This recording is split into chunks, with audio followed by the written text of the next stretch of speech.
আপনি মানুষের বাথরুম পরিষ্কার করেন, সেটাতেও কিন্তু টাকা পাচ্ছেন। টাকার প্রত্যেকটা সোর্স কর্ম। আসসালামু আলাইকুম। তো আজকে আপনাদের ছোট একটা গল্প বলি, আমার জীবনে ঘটে যাওয়া একটা গল্প। 2017 সালের ঘটনা, আর এখন তো 25 সাল। তো তখন ক্লাস 10-এ পড়তাম। তো যাই হোক, একটু লজ্জা বেশি ছিল। মানুষকে দেখায় কাজকর্ম টোটালি করতাম না। মানুষ কী বলবে, মানুষ খ্যাত বলবে বা উল্টাপাল্টা কিছু বলবে, এই লজ্জাটা ছিল যে মানুষকে দেখায় আমার কাজ করতে হবে, মানুষ দেখলে বা কী বলবে। তো গ্রামের লোকজন বিশেষ করে চাল খুব কিনে কম খায়।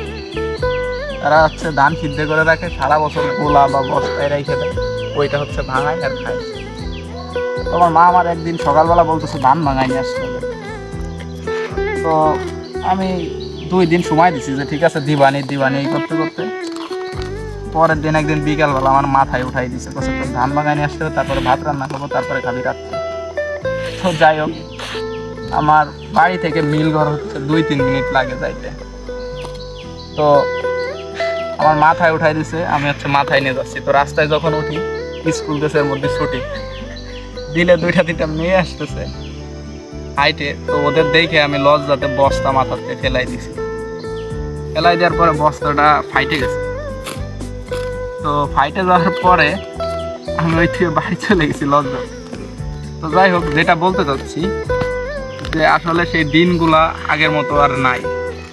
আমার এই পাশে 200 মিটার, ওই পাশে রাস্তাটা দেখা, ওইদিকে দেখা যাবে না তো। তারপরও যাই হোক, তো মেন রাস্তার এই জায়গা দিয়ে হাজার হাজার মানুষজন যায়, স্কুল, মাদ্রাসা, কলেজ, মেয়ে ছেলে যায়। তো ঘাম মাখা শরীর নিয়ে লুঙ্গি পরে আসলে যে কর্মগুলো করি তারা দেখে। তো সেই অনুভূতিটা নাই যে আমার মধ্যে লজ্জা আছে বা ওদের দেখে আমার কাজটা বন্ধ করে দিতে হবে, এরকমটা না।